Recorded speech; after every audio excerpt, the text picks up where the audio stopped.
नमस्कार दोस्तों, स्वागत है आपका एसपीसीएस एकेडमी में। और विज़न आईएएस का ये 8वां टेस्ट है और जो कि है पर्यावरण और पारिस्थितिकी पर आधारित। तो चलिए स्टार्ट करें। और इससे पहले कि हम स्टार्ट करें, यदि आप चैनल पर नए हैं तो चैनल को ज़रूर सब्सक्राइब कीजिए। यहाँ पर पहला क्वेश्चन कह रहा है कि तापमान और जल पारिस्थितिकी रूप से सर्वाधिक प्रासंगिक पर्यावरणीय कारक है। इस संदर्भ में निम्नलिखित कथनों पर विचार कीजिए। तो पहला कथन कह रहा है कि तनुतापी जीव यानी कि स्टेनोथर्मल ऑर्गेनिज्म तापमान के एक विस्तृत परास को सहन कर सकते हैं और उसमें वृद्धि कर सकते हैं। फिर दूसरा कथन कह रहा है कि पृथु लवणीय जीव लवण की एक संकीर्ण परास तक ही सीमित होते हैं। तो यहाँ पर कह रहा है कि निम्नलिखित में से कौन सा कथन सही नहीं है। तो ऑप्शन सी हो जाएगा, दोनों ही कथन सही नहीं है। नेक्स्ट देखेंगे। 2 नंबर कह रहा है कि भारत में वन्य जीवों के शिकार के संदर्भ में निम्नलिखित कथनों पर विचार कीजिए। तो पहला कथन कह रहा है कि मुख्य वन्य जीव वार्डन मानव जीवन के लिए खतरा बन चुके वन्य जीवों का शिकार करने की अनुमति दे सकते हैं। फिर दूसरा कह रहा है कि आत्मरक्षा में वन्य जीव की हत्या को अपराध नहीं माना जाता। फिर तीसरा है कि किसी व्यक्ति की रक्षा में मारे गए या घायल हुए किसी भी वन्य जीव को सरकार की संपत्ति माना जाता है। तो यहाँ पर कथन सही बताना है और यहाँ पर तीनों ही कथन सही हैं, ऑप्शन डी। नेक्स्ट है कि जैव विविधता के संदर्भ में एलन के नियम के अनुसार। तो एलन के नियम के अनुसार क्या होता है? ऑप्शन ए होगा यहाँ पर कि ठंडी जलवायु वाले स्तनधारियों के कान और पाद छोटे होते हैं ताकि ऊष्मा की हानि न्यूनतम हो। तो एलन का नियम आप देख लीजिएगा। नेक्स्ट देखेंगे। 4 नंबर क्वेश्चन कह रहा है कि संश्लेषणात्मक संक्रिया विकिरण के संदर्भ में निम्नलिखित कथनों पर विचार कीजिए। तो पहला है कि आपतित सौर विकिरण का 70% से अधिक भाग संश्लेषणात्मक सक्रिय विकिरण होता है। और दूसरा है कि पृथ्वी पर पादप कुल संश्लेषणात्मक सक्रिय विकिरण का केवल 2 से 10% ग्रहण करते हैं। तो 4 का हो जाएगा यहाँ पर केवल दूसरा कथन सही है, पहला कथन गलत है, ऑप्शन बी। चलिए 5 नंबर देखेंगे। लिखा है कि जलीय परितंत्र के विभिन्न मंडलों के संदर्भ में निम्नलिखित कथनों पर विचार कीजिए।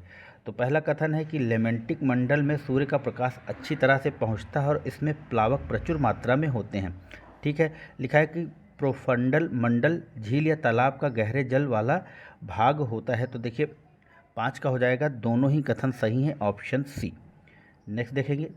6 में कह रहा है कि विश्व के उष्ण कटिबंधीय क्षेत्रों की तुलना में समशीतोष्ण क्षेत्र में कम जैव विविधता के लिए निम्नलिखित में से कौन से कारक उत्तरदायी हैं। तो पहला कारक है यहाँ पर कि प्राचीन समय में उष्णकटिबंधीय क्षेत्रों में निरंतर हिमाच्छादन होता रहा है जबकि समशीतोष्ण क्षेत्र में इससे अप्रभावित रहे हैं। फिर दूसरा कह रहा है कि समशीतोष्ण पर्यावरणों में मौसम संबंधी घटनाएं कम होती हैं और ये स्थिर होते हैं जिनसे निकेत विशिष्टीकरण को बढ़ावा मिलता है। फिर तीसरा कह रहा है कि उष्ण कटिबंधीय क्षेत्रों में सौर ऊर्जा अधिक उपलब्ध होती है जिससे उत्पादकता अधिक होती है। तो यहाँ पर केवल तीसरा कथन सही है, ऑप्शन सी हो जाएगा इसका सही आंसर। नेक्स्ट देखेंगे। 7 में लिखा है कि परजीविता के संदर्भ में निम्नलिखित कथनों पर विचार कीजिए। तो परजीविता में पहला कथन है कि परपोषी जीव के बाह्य पृष्ठ पर आहार पूर्ति वाले परजीवी अंतः परजीवी कहलाते हैं।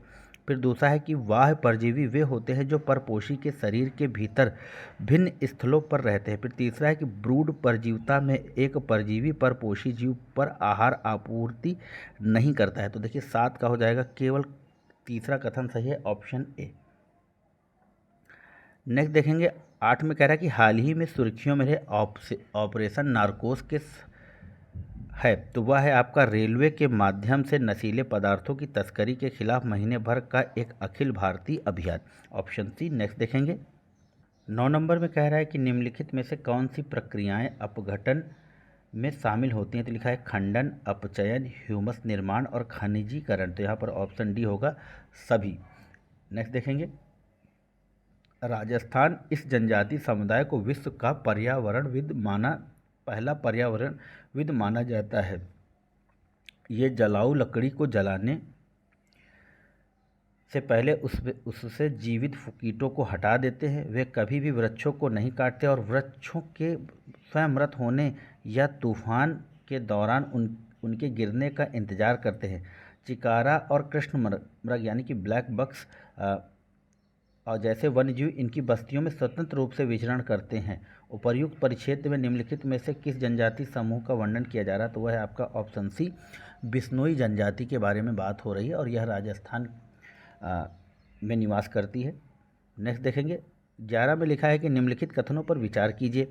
पहला कथन है कि प्रथम राष्ट्रीय वन्य जीव कार्य योजना को राष्ट्रीय वन नीति 1988 के प्रावधानों के तहत अपनाया गया था। फिर उसके बाद कह रहा है कि राष्ट्रीय वन्य जीव बोर्ड की अध्यक्षता केंद्रीय पर्यावरण वन और जलवायु परिवर्तन मंत्री करते हैं, तो नहीं, यह प्रधानमंत्री के द्वारा की जाती है। तो यहाँ पर ऑप्शन डी होगा। दोनों ही कथन गलत हैं। चलिए नेक्स्ट देखेंगे 12 में कह रहा है कि निम्नलिखित युग्मों पर विचार कीजिए।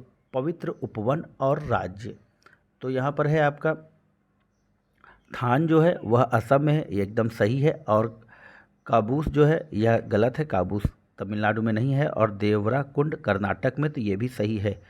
तो देख लेंगे हम लोग, इसका सही आंसर होगा जो वह होगा आपका ऑप्शन सी, 1 और 3 कथन सही हैं। और ये जो काबूस है वो आपका केरल में पाया जाता है। 13 नंबर में कह रहा है कि जैव विविधता संरक्षण की बाह्य स्थानीय यानी कि एक्स सिटी विधियाँ निम्नलिखित में से कौन सी हैं? तो पहला है कि वनस्पति उद्यान, दूसरा है जीवमंडल आरक्षित क्षेत्र और तीसरा है चिड़ियाघर। नीचे दिए कोड का सही उत्तर चुनिए। 13 का हो जाएगा ऑप्शन सी, 1 और 3। नेक्स्ट देखेंगे 14 में लिखा है कि संरूपी या कॉन्फर्मर्स वे जीव होते हैं जो शरीर की ऊष्मा के लिए बाह्य स्रोतों पर निर्भर होते हैं, क्योंकि वे बाह्य तापमान में बदलाव के अनुसार अपने शरीर के तापमान को नियंत्रित नहीं कर सकते। इस संदर्भ में निम्नलिखित में से कौन से संरूपी जीव के उदाहरण हैं? तो लिखा है मंजोरू यानी श्रू या गुंजन पक्षी, हमिंग बर्ड और मोर। तो देखिए 14 का हो जाएगा ऑप्शन ए, 1 और 2 सही है, तीसरा गलत है। और अगर आप तीसरा पता होता तो ये सारे आपके एलिमिनेट हो जाते। चलिए नेक्स्ट देखेंगे 15 नंबर क्वेश्चन कह रहा है कि दैनिक जीवन में उपयोग होने वाले रसायनों के पर्यावरणीय प्रभाव के संदर्भ में निम्नलिखित कथनों पर विचार कीजिए। तो लिखा है कि फिटकरी यानी कि एल्युमिनियम सल्फेट एक गैर विषाक्त तरल पदार्थ है जिसका उपयोग सामान्यतः पेयजल को शुद्ध करने के लिए जल उपचार संयंत्रों में किया जाता है। फिर दूसरा है कि कपड़ों के विरंजन हेतु क्लोरीन गैस की तुलना में हाइड्रोजन पेरोक्साइड अधिक पर्यावरणीय अनुकूल है। तो यहाँ पर हो जाएगा दोनों ही कथन सही हैं, ऑप्शन सी। नेक्स्ट देखेंगे 15 में लिखा है कि विभिन्न प्रजातियों के बीच अंतरजातीय पारस्परिक क्रियाओं के संदर्भ में निम्नलिखित में से किस मामले में केवल एक जीव लाभान्वित होता है? तो लिखा है पहला कि स्पर्धा, परभक्षण, परजीवता, सहभोजिता और अंतरजातीय परजीवता। तो 16 का हो जाएगा ऑप्शन पहला गलत हो जाएगा और दूसरा, तीसरा और चौथा सही है, तो ऑप्शन ए हो जाएगा। नेक्स्ट देखेंगे 17 नंबर कह रहा है कि हाल ही में उन्हें समर्पित शांति प्रतिमा का कश्मीर में अनावरण किया गया। वह वैष्णव संप्रदाय के सबसे महान ध्वजवाहकों में से एक हैं और उन्होंने विशिष्टाद्वैतवाद के सिद्धांत को प्रतिपादित किया। वह महान संत गीता भाष्य जैसे शास्त्रों के लिए जाने जाते हैं, जिनमें उन्होंने एक समतावादी समाज का प्रचार किया था। उन्हें महिलाओं को संन्यास की दीक्षा देने वाला प्रथम हिंदू आचार्य माना जाता है। उपर्युक्त परिच्छेद के व्यक्तित्व की पहचान कीजिए। तो देखिए 17 का हो जाएगा आपका स्वामी रामानुजनाचार्य, ऑप्शन बी। नेक्स्ट देखेंगे 18 नंबर क्वेश्चन, कुछ प्रदूषकों को प्रकृति के उनके अस्तित्व के आधार पर मात्रात्मक और गुणात्मक प्रदूषकों में भी विभाजित किया जाता है। इस संदर्भ में निम्नलिखित में से कौन से गुणात्मक प्रदूषक के उदाहरण हैं? तो ऑप्शन पहला है कि DDT, फिर दूसरा है नाइट्रोजन ऑक्साइड, तीसरा है शाकनाशी और चौथा है कार्बन डाइऑक्साइड। तो 18 का हो जाएगा बी, पहला और तीसरा कथन सही है। नेक्स्ट देखेंगे 19 नंबर में लिखा है कि रेडियो धर्मी प्रदूषण के संदर्भ में निम्नलिखित कथनों पर विचार कीजिए। तो पहला कथन है कि रेडियो धर्मी धूल 300 मीटर तक की ऊंचाई पर रह सकती है। फिर दूसरा कि हवाई अड्डों पर एक्सरे मशीनें रेडियोधर्मी प्रदूषक का एक स्रोत है। तो यहाँ पर हो जाएगा आपका ऑप्शन सी, दोनों ही कथन सही हैं। 20 नंबर में लिखा है कि बायोमास के उत्पादन के संदर्भ में निम्नलिखित कथनों पर विचार कीजिए। तो पहला कथन है कि किसी पारिस्थितिकी तंत्र की सकल प्राथमिक उत्पादकता प्रकाश संश्लेषण के दौरान कार्बनिक पदार्थों की उत्पादन दर होती है। फिर दूसरा है कि सकल प्राथमिक उत्पादकता से श्वसन के दौरान हुई क्षति को घटाने पर सकल प्राथमिक उत्पादकता प्राप्त होती है। फिर तीसरा है कि जीवमंडल की सकल प्राथमिक उत्पादकता महासागरों का योगदान 50% से अधिक है।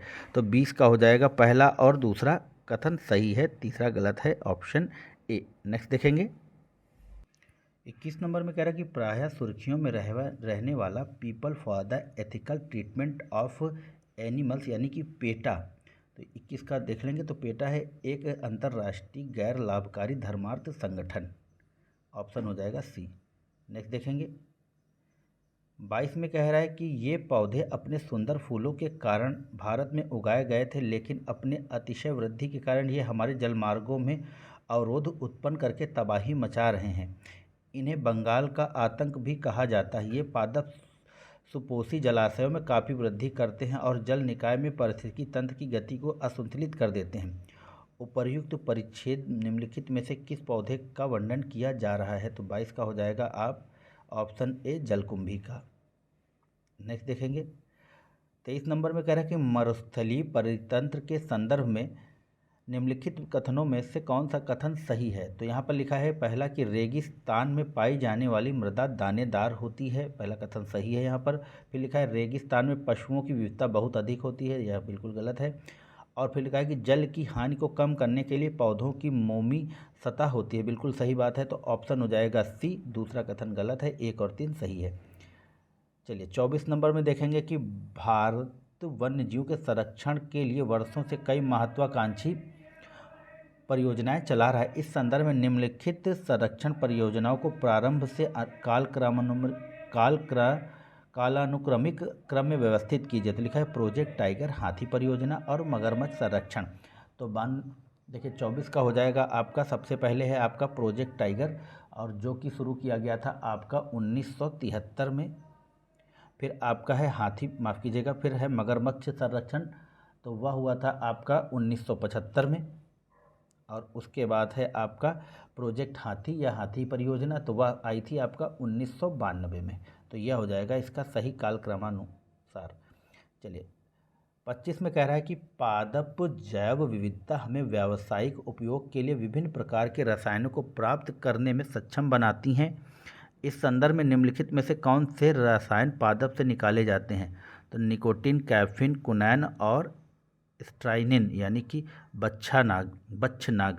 तो यहाँ पर देख लेंगे हम लोग, और यह है आपका ऑप्शन डी, सभी कुछ आपका पादप से प्राप्त किया जाता है। नेक्स्ट देखेंगे 26 में कह रहा है कि वायु प्रदूषण के संदर्भ में निम्नलिखित कथनों पर विचार कीजिए। तो लिखा है कि ताप विद्युत संयंत्रों के निवर्तक में मौजूद कणकीय पादपों को हटाने के लिए वैद्युत अवक्षेपित्र का उपयोग किया जाता है, यानी कि इलेक्ट्रोस्टैटिक प्रोसिपिटेटर का। फिर लिखा है कि मार्जक स्क्रबर नाइट्रोजन डाइऑक्साइड जैसी गैसों को हटा सकती हैं। फिर लिखा है कि स्वचालित वाहनों के उत्प्रेरक परिवर्तक में प्लेटिनम पैलेडियम का उपयोग जहरीली गैसों के उत्सर्जन को कम करने के लिए किया जाता है। तो 26 का हो जाएगा सी, यहाँ पर पहला और तीसरा कथन सही नहीं है, ऑप्शन सी। नेक्स्ट देखेंगे 27 में कह रहा है निम्नलिखित में से कौन से कथन असमतापी का सर्वोत्तम वर्णन करता है? तो 27 का हो जाएगा डी, ये ऐसे जीव हैं जिसका आंतरिक तापमान बड़े पैमाने पर बदलता रहता है। नेक्स्ट देखेंगे कभी कभी सुर्खियों में देखे जाने वाली लिस्बन घोषणा संबंधित है, तो वह है आपका ऑप्शन सी, समुद्री प्रदूषण और पर्यावरण की क्षति के खिलाफ कार्यवाही को बढ़ाने के लिए संयुक्त राष्ट्र महासागर सम्मेलन में हस्ताक्षर किए गए घोषणा पत्र से। नेक्स्ट देखेंगे 29 में देखेंगे कह रहा है कि सुपोषण के संदर्भ में निम्नलिखित में से कौन से कथन सही नहीं? अभी तक आपने देखा होगा कि सही कथन, अब यहाँ पूछ रहा है सही नहीं है। तो यहाँ पर हो जाएगा ऑप्शन बी, यह जलीय परिवेश में पादपों के विकास को प्रतिबंधित करते हुए जंतुओं की समष्टि के घनत्व में वृद्धि का कारण बनता है। तो यह कथन सही नहीं है। यहाँ जंतुएं पादप बढ़ जाते हैं, उनकी वृद्धि होती है और जंतुओं की कमी हो जाती है। नेक्स्ट देखेंगे 30 में कह रहा है कि निम्नलिखित युग्मों पर विचार कीजिए। तो पहला कि कार्बेरिल कीटनाशक, इसमें मधुमक्खियों की मृत्यु हो जाती है। फिर दूसरा कह रहा है कि टोक्साफिन, इसमें मछलियों की रीढ़ की हड्डी विकृत हो जाती है। फिर तीसरा लिख रहा है कि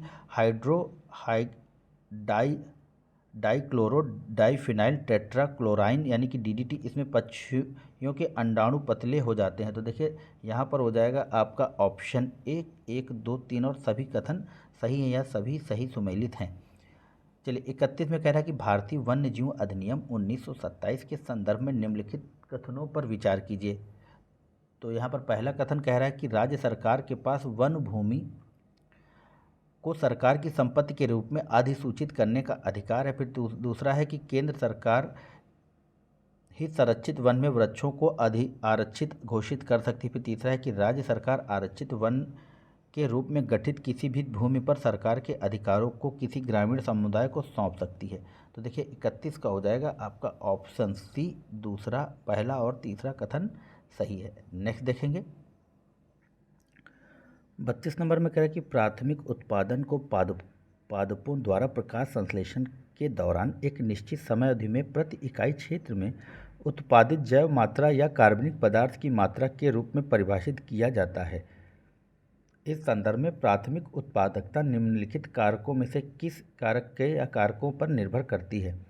तो यहाँ पर देखेंगे कि किसी विशेष क्षेत्र में पाई जाने वाली पादप प्रजातियाँ, फिर लिखा है कि पोषक तत्वों की उपलब्धता पर, फिर तीसरा है कि पौधों की प्रकाश संश्लेषण करने की क्षमता पर। तो देखिए यहाँ पर हो जाएगा यह तीनों के ऊपर निर्भर करता है, ऑप्शन बी। फिर 33 में कह रहा है कि हाल ही में सुर्खियों में रहे पॉप फेम शब्द का निम्नलिखित कथनों में से कौन सा सर्वश्रेष्ठ वर्णन करता है। तो 33 का हो जाएगा आपका ऑप्शन ए, यह संयुक्त राज्य अमेरिका के वैज्ञानिक समुदायों द्वारा जीवाणु से विकसित किया गया एक ईंधन अणु है। नेक्स्ट देखेंगे 34 में कह रहा है कि कार्बनिक पदार्थों के अपघटन के संदर्भ में निम्नलिखित कथनों पर विचार कीजिए। तो पहला कथन है कि जीवाणुवीय और कवकीय एंजाइम अपरद को सरल अकार्बनिक पदार्थों में तोड़ देते हैं, इस प्रक्रिया को अपचय कहते हैं। दूसरा है कि यदि अपरद में लिग्निन और काइटिन की मात्रा अधिक होती है तो अपघटन की दर तीव्र हो जाती है। फिर तीसरा है कि अपघटन के दौरान बनने वाला ह्यूमस सूक्ष्म जीवों की क्रिया के लिए उच्च प्रतिरोधी होता है। तो देखिए 34 का हो जाएगा यहाँ पर पहला और तीसरा कथन एकदम सही है, ऑप्शन बी। 35 में कह रहा है कि भारत में ठोस अपशिष्ट प्रबंधन के संदर्भ में निम्नलिखित कथनों पर विचार कीजिए। तो पहला कथन है कि पर्यावरण संरक्षण अधिनियम 1986 के तहत पर्यावरण में ऐसी किसी भी सामग्री को अपशिष्ट के रूप में परिभाषित किया जाता है जो टूट या खराब हो जाती है। फिर दूसरा है कि अवशेष या टेलिंग एक प्रकार का ई अपशिष्ट पदार्थ है जो बेकार पड़े इलेक्ट्रिक सामानों के पुनर्चक्रण के दौरान उत्पन्न होता है। तो देखिए यहाँ पर हो जाएगा ऑप्शन डी, ना तो एक और टेलिंग जो होती है वो खनन में होती है, ना कि मतलब आपका इलेक्ट्रॉनिक सामानों में नहीं, बल्कि जो लौह अयस्क है इस तरह की चीज़ें हैं वहाँ पर टेलिंग की प्रक्रिया होती है। तो यह दूसरा कथन इसलिए गलत था। और चलिए आगे देखेंगे 36 में कह रहा है निम्नलिखित में से कौन से प्रतीक वाक्यांश भारत के राष्ट्रीय प्रतीक पर दिखाई देते हैं। तो लिखा है सत्यमेव जयते, सांड, बाघ, हाथी, चौकड़ी भरता हुआ घोड़ा और शेर। तो 36 का हो जाएगा आपके पास तीसरा बाघ नहीं है, तीसरा कथन गलत है। तो 3 को एलिमिनेट कर देंगे तो हमारे पास बचेंगे आपके पास 2, और सत्यमेव जयते लिखा हुआ है, सांड भी बना हुआ है, हाथी भी बना हुआ है, चौकड़ी भरता हुआ घोड़ा भी है और 6। तो ऑप्शन हो जाएगा आपके पास ए। अभी ये जो नया प्रतीक है आप उसकी बात कर रहे हैं।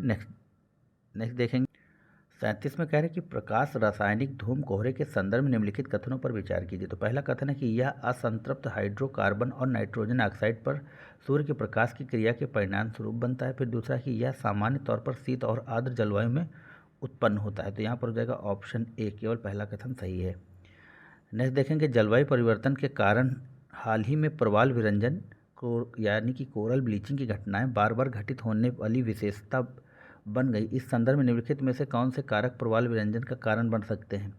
तो यहाँ पर पहला है कि पराबैंगनी विकिरण के संपर्क में वृद्धि, फिर प्रवाल के मुख को ढकने वाले रेत जैसे अवसाद, फिर तीसरा प्रवाल भित्तियों में अमोनिया और नाइट्रेट उर्वरक जैसे अतिरिक्त पोषक तत्वों का प्रवेश, और चौथा है कि अत्यधिक वर्षा से झंझाल का बड़ी मात्रा में प्रवालों में भराव और लवणता में परिवर्तन। तो देखिए यहाँ पर सभी कथन सही हैं, ऑप्शन डी हो जाएगा।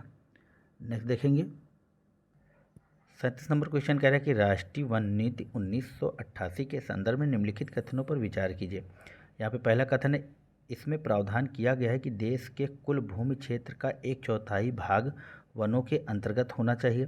फिर दूसरा है कि यदि प्रतिपूरक वनारोपण का प्रावधान यह प्रतिपूरक वनारोपण का प्रावधान करती है। और तीसरा है कि इसमें बंजर भूमि और निम्नीकृत भूमि को वन रोपण और अन्य वृक्षारोपण उद्देश्यों के लिए उपयोग का सुझाव दिया गया है। तो देखिए यहाँ पर हो जाएगा ऑप्शन पहला गलत है, क्योंकि यहाँ पर 1/3 नहीं बल्कि 33% भाग के बारे में बात कही गई है। तो पहला अगर आपको पता होता तो आप सारे ऑप्शन आप एलिमिनेट कर सकते थे। तो ऑप्शन बी होगा यहाँ पर सही। नेक्स्ट देखेंगे 40 में कह रहा है कि निम्नलिखित कथनों पर विचार कीजिए। तो पहला कथन है, और यहाँ पर यह भी देखिएगा कि कौन सा सही नहीं है। तो इसमें लिखा है कि राष्ट्रीय उद्यानों में पशुओं के चरण की अनुमति होती है। फिर दूसरा है कि भारत का पहला राष्ट्रीय उद्यान पश्चिम बंगाल में स्थापित किया गया। फिर तीसरा है कि जीवमंडल निचय का कोर जोन वन प्रबंधन और स्थानीय समुदाय के बीच सक्रिय सहयोग का क्षेत्र होता है। तो देखिए यहाँ पर कोई भी कथन सही नहीं है, क्योंकि भारत का जो पहला है वह आपका जिम कॉर्बेट है, तो यहाँ पर नहीं है। तो यहाँ पर कोई भी कथन सही नहीं है, ऑप्शन हो जाएगा डी। नेक्स्ट देखेंगे 41 में कह रहा है कि निम्नलिखित में से कौन सा अधिनियम सबसे पहले अधिनियमित किया गया। तो आप जानते हैं कि जल प्रदूषण अधिनियम जो है वह आपका 1974 में आया था, और वायु प्रदूषण आपका आया था 1981 में, और उसके बाद पर्यावरण संरक्षण अधिनियम आया था 1986 में, और वन अधिनियम आया था 1980 में। तो चाहे तो अब देख लीजिएगा इनको।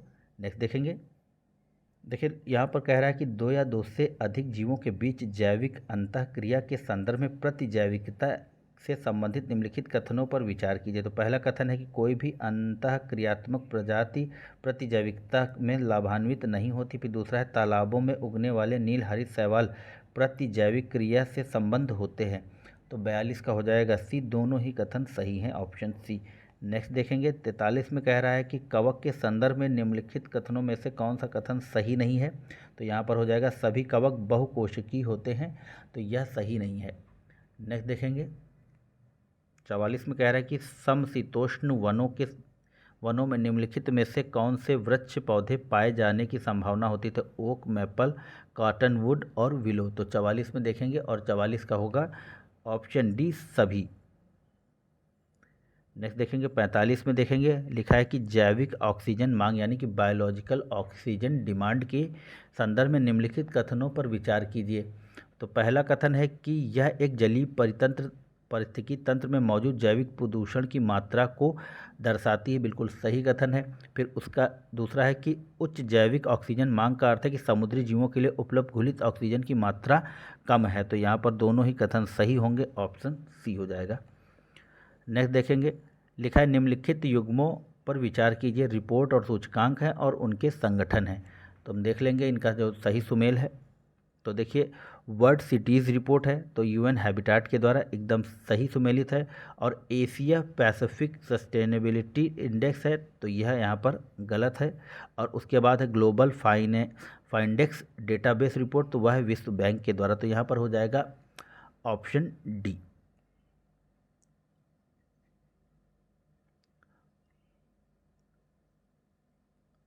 और यह रिपोर्ट जो है वह है नाइट फ्रैंक के द्वारा दी जाती है, NIGAT, नाइट फ्रैंक के द्वारा प्रकाशित की जाती है।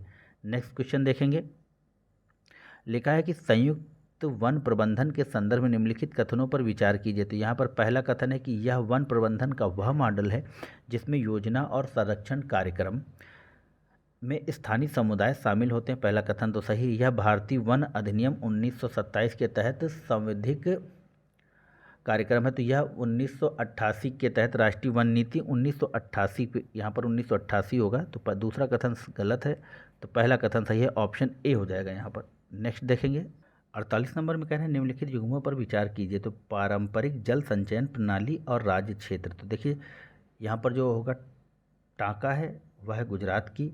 फिर जो आपकी है कट्टा यह है आपकी उड़ीसा की, ना कि कर्नाटक की, तो यह गलत हो जाएगा। तो यहाँ पर दूसरा कथन गलत है, तो दो ऑप्शन आपके एलिमिनेट हो गए। फिर है जिंग, तो वह है लद्दाख की, तो यहाँ पर हो जाएगा ऑप्शन सी, पहला और तीसरा कथन सही है।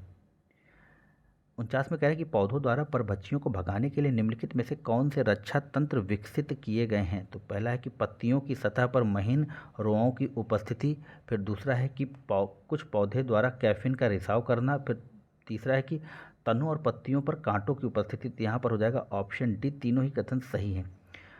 50 में कह रहा है कि इविल कर्टेट शब्द का प्रयोग प्रायः जैव विविधता के लिए खतरों का वर्णन करने के लिए किया जाता है। इस संदर्भ निम्नलिखित में से कौन इविल कर्टेट के भाग हैं। तो जलवायु परिवर्तन, अतिदोहन, सह विलुप्तता और आवासीय क्षति और विखंडन। तो यहाँ पर 50 का देखेंगे और 50 में हो जाएगा ऑप्शन बी, 2, 3, 4 सही है, पहला गलत है। नेक्स्ट देखेंगे 51 में कह रहा है कि निम्नलिखित पर विचार कीजिए। तो पहला कथन है कि ध्वनि प्रदूषण विनिमय और नियंत्रण नियम 2000 को वायु प्रदूषण निवारण तथा नियंत्रण अधिनियम 1981 के तहत तैयार किया गया। फिर कारण कह रहा है कि वायु प्रदूषण निवारण तथा नियंत्रण अधिनियम 1981 शोर को वायु प्रदूषक मानता है। तो यहाँ पर हो जाएगा ऑप्शन डी, पहला सही नहीं है और दूसरा सही है। तो ए सही नहीं है और आर सही है। नेक्स्ट देखेंगे 52 में कह रहा है निम्नलिखित में से कौन से मीथेन उत्सर्जन के स्रोत हैं। तो देखिए पीसीएस और आईएएस इन दोनों का बड़ा ही इम्पॉर्टेंट सब्जेक्ट है या फेवरेट सब्जेक्ट है मीथेन का उत्सर्जन। तो लैंडफिल से मीथेन उत्सर्जन होता है, दीमक की बाम्बी से भी मीथेन उत्सर्जन होता है, प्राकृतिक आर्द्रभूमि से भी होता है और गैस ड्रिलिंग से भी होता है। तो यहाँ पर हो जाएगा ऑप्शन डी, सभी जगह से। नेक्स्ट देखेंगे लिखा है भारत में रेडियोधर्मी अपशिष्ट का प्रबंधन निम्नलिखित में से किस अधिनियम के तहत बनाए गए नियमों द्वारा शासित होता है। तो वह हो जाएगा आपका परमाणु ऊर्जा अधिनियम 1962। नेक्स्ट देखेंगे 54 नंबर क्वेश्चन कह रहा है कि प्रधानमंत्री रोजगार सृजन कार्यक्रम के संदर्भ में निम्नलिखित कथनों पर विचार कीजिए। तो यहाँ पहला कथन है कि यह गैर कृषि क्षेत्र में सूक्ष्म उद्यमों की स्थापना में सहायता करके युवाओं को रोजगार प्रदान करना। फिर लिखा है कि पीएमईपीजी में ट्रांसजेंडर लोगों को विशेष श्रेणी के तहत मानकर उच्च सब्सिडी प्रदान की जाती है। फिर तीसरा है कि पीएमईजीपी को लागू करने हेतु नोडल एजेंसी खादी ग्रामोद्योग आयोग है। तो देखिए यहाँ पर हो जाएगा 1, 2, 3 कथन सही हैं, ऑप्शन डी। नेक्स्ट देखेंगे यहाँ पे 55 में कह रहा है निम्नलिखित युग्मों पर विचार कीजिए, पहल और विषय वस्तु। तो यहाँ पर है डिजिटल इंडिया जेनेसिस। तो यह है कि national deep tech startup platform के द्वारा। फिर इंडिया स्टैक है तो आधार और यूपीआई जैसी प्रमुख परियोजनाओं का वैश्विक भंडार। और मेरी पहचान तो ज्ञान और जागरूकता हस्तांतरण के लिए। तो यहाँ पर हो जाएगा आपका ऑप्शन बी, केवल पहला और दूसरा कथन सही है, तीसरा यह नहीं सही है। नेक्स्ट देखेंगे 56 में कह रहा है कि विविधता के संदर्भ में निम्नलिखित कथनों पर विचार कीजिए। तो पहला कथन है कि जैसे जैसे हम ध्रुवों से विषुवत रेखा की ओर बढ़ते हैं हमें प्रजातियों की विविधता कम हो जाती है। तो देखिए यह कथन गलत हो जाएगा।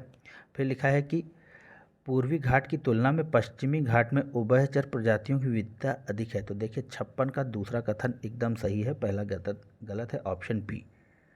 तो यहाँ पर 57 कह रहा है कि पर्यावरण संरक्षण अधिनियम 1986 में के संदर्भ में केंद्र सरकार निम्नलिखित में से कौन कार्रवाई कर सकती है। तो 57 में है कि किसी स्रोत से प्रदूषकों के उत्सर्जन के लिए मानक निर्धारित करना, फिर खतरनाक पदार्थों के प्रबंधन के लिए प्रक्रियाओं और सुरक्षा उपायों को निर्धारित करना, फिर तीसरा है कि पर्यावरण संरक्षण और प्रदूषण से संबंधित मामलों में नियम बनाना। तो यहाँ पर तीनों ही कथन सही हैं, ऑप्शन डी।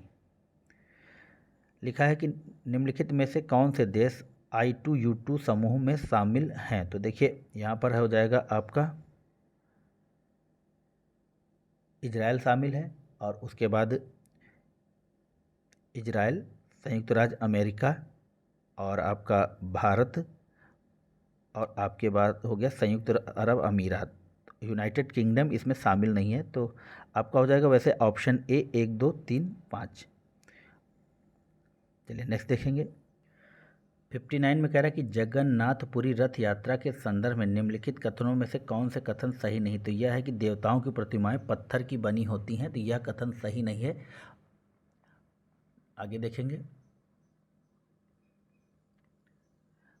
60 में कह रहा है कि ग्रीन हाउस गैसों के संदर्भ में निम्नलिखित कथनों पर विचार कीजिए।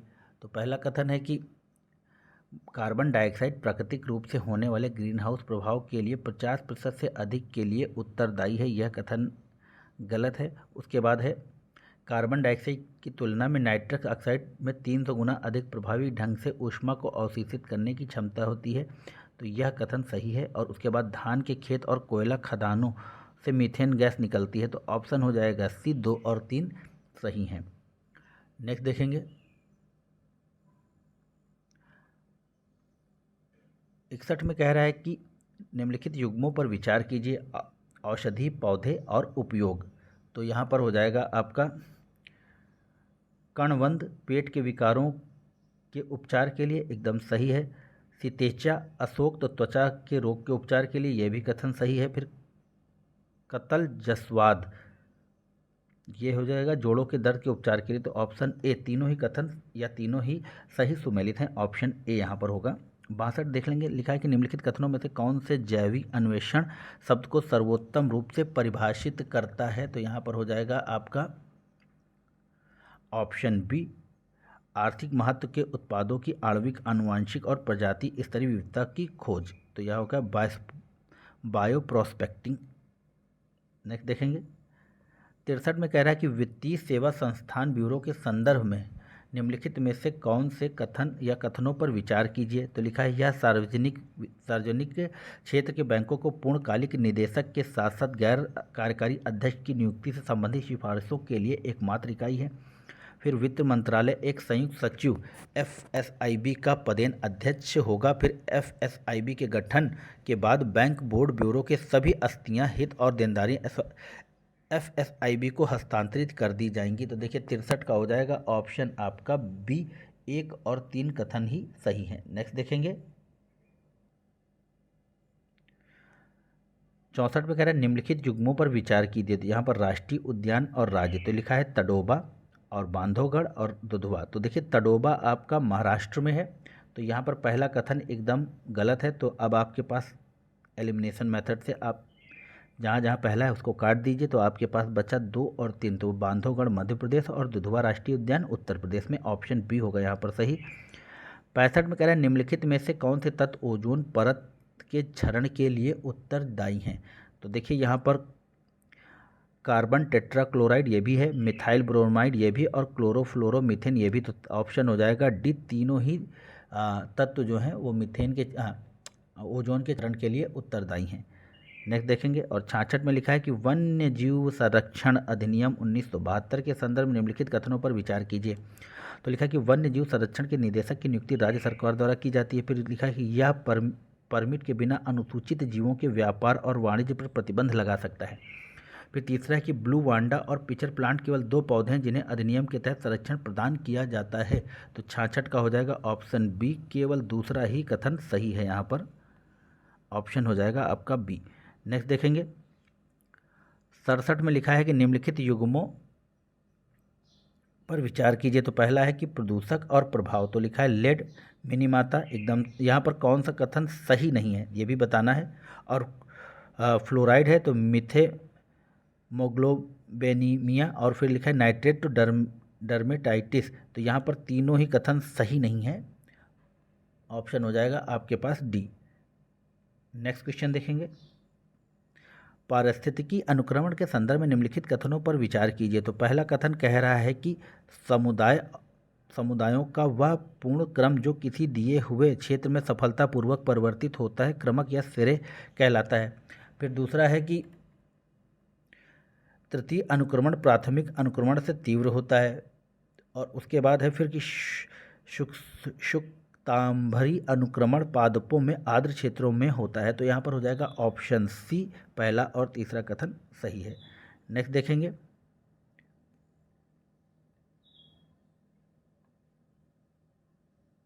यहाँ पर लिखा है बंदी प्रजनन या कैप्टिव ब्रीडिंग के संदर्भ में निम्नलिखित कथनों पर विचार कीजिए। तो यह है कि यह उन प्रजातियों के संरक्षण के लिए एक साधन प्रदान करता है जो जंगल में जीवित नहीं रह सकते। फिर तीसरा है, भारत में केवल चिड़ियाघरों को बंदी प्रजनन कार्यक्रम आयोजित करने की अनुमति है। फिर तीसरा है कि भारत में नंदन कानन वन्य जीव के बारे में जागरूकता पैदा करने वाला भारत पहला बंदी प्रजनन केंद्र है। तो ऑप्शन हो जाएगा सी, पहला और तीसरा कथन सही है। नेक्स्ट देखेंगे 70 में कह रहा है कि हाल ही में सुर्खियों में देखा गया टन्नर स्केल को निम्नलिखित में से किस एक रूप में सबसे अच्छी तरह से वर्णित किया जा सकता है। तो वह है आपका ऑप्शन सी, यह बाह्य यौन विशेषताओं के आधार पर तरुणावस्था परिवर्तन की शुरुआत और विकास का वर्णन करने वाला एक पैमाना है। नेक्स्ट देखेंगे 71 में कह रहा है कि भारत में प्रवाल भित्तियाँ पाई जाती हैं। तो वह पाई जाती हैं आपका सुंदरबन में नहीं पाया जाता है, यहाँ पर मैंग्रोव वन पाए जाते हैं। तो जहाँ जहाँ दो है आप उसको एलिमिनेट कर सकते हो। तो आ गया आपके पास ऑप्शन सी, तो पाक की खाड़ी, लक्षद्वीप समूह और कच्छ की खाड़ी। तो ऑप्शन हो जाएगा सी। नेक्स्ट देखेंगे 73 में, माफ कीजिए 72 में, भारतीय भेषज संहिता आयोग के संदर्भ में निम्नलिखित कथनों पर विचार कीजिए। तो भेषज मतलब फार्मास्यूटिकल जो चीज़ें होती हैं या दवाएं होती हैं उनके बारे में बात हो रही है। तो लिखा है कि यह एक स्वायत्त निकाय है जो पूरी तरह से केंद्र सरकार द्वारा वित्त पोषित है। फिर दूसरा है, इसका लक्ष्य मनुष्यों और जानवरों में उपयोग की जाने वाली दवाओं के उच्चतम मानकों को बढ़ावा देना है। तो 72 का हो जाएगा सी, पहला और दूसरा कथन दोनों ही सही हैं। नेक्स्ट देखेंगे 73 में कह रहा है कि पौधों पर प्रदूषण के प्रभाव के संदर्भ में निम्नलिखित कथनों पर विचार कीजिए। तो पहला है कि वायु में हाइड्रोजन सल्फाइड पत्ती पर धब्बे और पतझड़ का कारण बनता है। फिर दूसरा है कि कार्बन मोनोऑक्साइड की उच्च सांद्रता पत्ती के गिरने, समय से पूर्व परिपक्वन और कोशिकीय श्वसन में अवरोध का कारण बनती है। तो देखिए यहाँ पर दोनों ही कथन सही हैं, आपका ऑप्शन सी होगा। नेक्स्ट देखेंगे कि हिम आंधता यानी कि स्नो ब्लाइंडनेस रोग मुख्य रूप से किसके कारण होता है। तो 74 में देखेंगे तो वह होता है ओजोन परत के पतला होने के कारण, ऑप्शन ए। नेक्स्ट देखेंगे 75 में लिखा है कि जलीय प्रजातियों की निम्नलिखित में से कौन सी गतिविधियां प्रदूषण के जैव संकेतकों के रूप में कार्य करती हैं। तो लिखा है कोलीफॉर्म बैक्टीरिया की उपस्थिति, पानी में डायटम और इचोर्निया की प्रचुरता, और उसके बाद है कतला और लेबिया फिशियों मछली प्रजातियों को अपने प्राकृतिक आवास से दूर जाना। तो देखिए यहाँ पर ऑप्शन होगा डी आपका, तीनों ही। नेक्स्ट देखेंगे 76 में कह रहा है कि जंतुओं में पाए जाने वाले अनुकूलनों के संदर्भ में निम्नलिखित कथनों पर विचार कीजिए। तो लिखा है कि ठंडी जलवायु में रहने वाले स्तनधारियों के कान और पद छोटे होते हैं ताकि ऊष्मा की हानि न्यूनतम की, एकदम सही कुछ आंसर है यह कथन। फिर दूसरा है कि ध्रुवीय समुद्रों में जलीय स्तनधारियों की त्वचा के नीचे वसा की एक मोटी परत होती है ताकि उनके शरीर की ऊष्मा की हानि को न्यूनतम किया जा सके। तो ऑप्शन हो जाएगा सी, दोनों ही कथन सही हैं। 77 में कह रहा है कि हाल ही में सुर्खियों में रहा शब्द NMC 2170 है। तो वह है आपका ऑप्शन ए, भारत का पहला स्वदेशी रूप से विकसित एक लिथियम आयन सेल। नेक्स्ट देखेंगे निम्नलिखित में से कौन सा स्थानिक प्रजाति का सर्वोत्तम रूप से परिभाषित करता है। तो 78 का हो जाएगा आपके पास ऑप्शन ए, ऐसी प्रजातियां जिनका वितरण एक निश्चित क्षेत्र तक ही सीमित होता है। नेक्स्ट देखेंगे यहाँ पर 79 में कह रहा है कि निम्नलिखित कथनों पर विचार कीजिए। तो बायोपायरेसी का अर्थ पेटेंट प्रक्रिया द्वारा अनुवांशिक पदार्थों की चोरी करना या उन्हें हड़पना है। तो यह कथन सही है। फिर लिखा है कि जैव विविधता अभिसमय जैविक संसाधनों पर संप्रभु राष्ट्रीय अधिकार प्रदान करता है। तो यहाँ पर हो जाएगा ऑप्शन सी, दोनों ही कथन सही हैं। 80 में कह रहा है कि वसंत ऋतु में बर्फ पिघलती है तो जल झीलों और नदियों में प्रवेश कर जाता है और अम्ल जल निकायों में मिल जाता है जिससे वे अत्यधिक अम्लीय हो जाते हैं। इस स्थिति को आमतौर पर स्प्रिंग शॉक या एसिड शॉक के रूप में जाना जाता है। निम्नलिखित में से कौन सा स्प्रिंग शॉक या एसिड शॉक के लिए उत्तरदायी है। तो वह है आपका सल्फ्यूरिक अम्ल, ऑप्शन बी। नेक्स्ट देखेंगे लिखा है कि निम्नलिखित कथनों पर विचार कीजिए। तो लिखा है पहला कि कीटनाशक एक जैविक या रासायनिक एजेंट होता है जो केवल पौधों के कीटों को मारता है। फिर दूसरा है कि रासायनिक कीटनाशकों के विनियमित उपयोग से जैव आवर्धन हो सकता है। फिर तीसरा है कि बायोनिम एक पर्यावरणीय अनुकूल कीटनाशक है जो खाद्य पदार्थों पर कोई अवशेष नहीं छोड़ता। तो 81 का हो जाएगा दूसरा और तीसरा कथन सही, ऑप्शन बी होगा यहाँ पर। नेक्स्ट देखेंगे 82 नंबर क्वेश्चन कह रहा है कि मल्चिंग के संदर्भ में निम्नलिखित कथनों पर विचार कीजिए। तो देखा है मल्चिंग मृदा से होने वाली नमी की क्षति को कम करती है, सही है। मल्चिंग से खरपतवारों की संख्या में वृद्धि होती है। और उसके बाद है आपका मल्चिंग के बाद मृदा में कार्बनिक पदार्थों की अम्लता वृद्धि होती है। तो यहाँ पर हो जाएगा ऑप्शन सी, दूसरा कथन गलत था। और अगर ये आप दो को एलिमिनेट कर देंगे तो आपके पास आंसर आ जाएगा। और मल्चिंग से इससे पहले भी यूपीएससी ने क्वेश्चन पूछे हैं, तो आप प्रीवियस ईयर क्वेश्चन भी आप देख सकते हैं। 83 में कह रहा है कि वायु प्रदूषण निवारण नियंत्रण अधिनियम 1981 के संदर्भ में कथनों पर विचार कीजिए। तो पहला कि यह वायु प्रदूषण के निवारण और नियंत्रण के लिए केंद्रीय प्रदूषण नियंत्रण बोर्ड की स्थापना का प्रावधान करता है। और उसके बाद है कि जहाज या विमान द्वारा वातावरण में होने वाला कोई भी प्रदूषक इस नियम के दायरे में नहीं आता। तो यहाँ पर दोनों ही कथन गलत हैं, ऑप्शन डी होगा। नेक्स्ट देखेंगे 84 में कह रहा है कि इनका जन्म आंध्र प्रदेश में हुआ था। इन्होंने मद्रास वन अधिनियम 1882 में के प्रत्युत्तर में अंग्रेजों का विरोध किया, क्योंकि इस अधिनियम ने आदिवासियों की उनके वन आवासों में मुक्त गतिविधियों को प्रभावी ढंग से प्रतिबंधित कर दिया। फिर है कि किया था और उनके द्वारा की जाने वाली पोड नामक पारंपरिक कृषि करने पर रोक लगा दी थी। अंग्रेजों के प्रति बढ़ते असंतोष ने वर्ष 1922 में रंपा विद्रोह को जन्म दिया। उन्होंने इस विद्रोह के नेतृत्वकर्ता के रूप में प्रमुख भूमिका निभाई। स्थानीय ग्रामीणों द्वारा उनके वीरतापूर्ण कार्यों के लिए उन्हें मन्यविरुंडू यानी जंगलों का नायक उपनाम दिया गया था। उपर्युक्त परिच्छेद निम्नलिखित में से किस व्यक्तित्व का वर्णन करता है? तो हम देख लेंगे 84 का, और यहाँ पर है वो option C, Alluri Sitarama Raju. Next देखेंगे 85 में कह रहे हैं पारिस्थितिकी पिरामिड के संदर्भ में निम्नलिखित कथनों पर विचार कीजिए। समुद्र में जैव मात्रा का पिरामिड सामान्य तौर पर उल्टा होता है, ठीक है, एकदम सही कथन है। फिर ऊर्जा का पिरामिड कभी भी उल्टा नहीं हो सकता, ये भी है।